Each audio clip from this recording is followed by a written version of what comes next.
A flood of memories came back as I heard that the Lord had taken Ed to himself.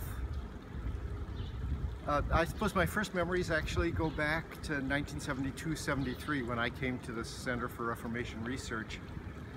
And Ed was always ready to help. We had summer institutes in those days, and a spectrum of Reformation scholars would come to learn how to read the handwriting of the 16th century and then to work on their research projects. And Ed was always ready to be of help, and also then to give witness to the promise that we have in Jesus Christ. He was always a good conversation partner, as he's been for me now for over 40 years. But with those young doctoral students, he knew how to talk to them on an academic, on a scholarly level, in a way that helped develop them.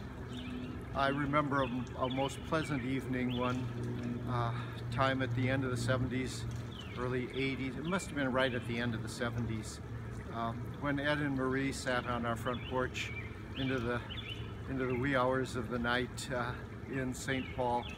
I had gone to Concordia College, and they were at a conference at one of the other colleges in St. Paul, and we sat and talked about the sadness of the last few years and the joys we still had in our respective ministries. About that time, sometime in the late 70s, early 80s, Lowell Green was hosting his Concordia Academies at Wartburg Seminary. And one evening, a former student from Valparaiso had invited Bob Schultz and Ed, who were on the program, and I was too, I guess, and the three of us were invited to go over to the home of this former student and her husband. And Scott Hendricks was also there. Now, Scott Hendricks was an old veteran of Lutheran Southern. I suppose he still taught at Lutheran Southern at that time. But he was just amazed. He was steeped in another Lutheran, North American Lutheran tradition. And he sat there almost with mouth wide open as Schultz, Schroeder, and Kolb talked from different eras about their common experiences, both growing up in the Midwest in Missouri congregations, and then their experiences with J.T. Miller and all the other professors that graced our lives in those days. Oh, I remember countless conversations since with Ed. We didn't see too much of each other in recent years, except perhaps at a Bach concert. But Ed would write, I would write. We would exchange questions, dilemmas, and then have a discussion of Luther's contributions to our understanding of human life and the goodness of God in Jesus Christ.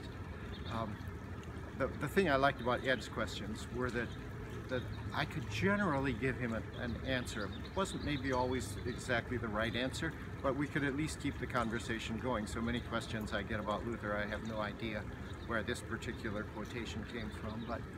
But we enjoyed a conversation that was ongoing for 40 years really, in which I learned so much, as so many others have.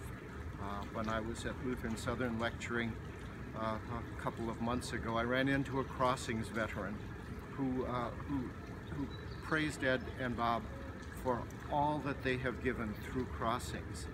That has been a remarkable contribution. But because of my interests in the Lutheran Church and Christ's Church throughout the world, I'm also so thankful to the Lord for all He did for the growing churches of Africa and Asia, as he went there, as he and Marie spent time in Addis Ababa and in other places, giving witness again to that promise that we have in Jesus Christ.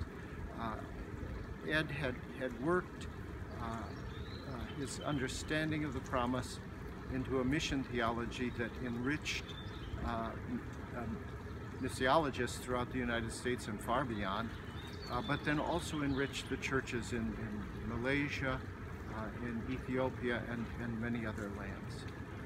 And so I join you in giving thanks to God for all the wonderful blessings that He has given us through Ed and Marie Schroeder. And I thank God also for the many blessings He poured out on them and will continue to pour out on Marie. God bless you.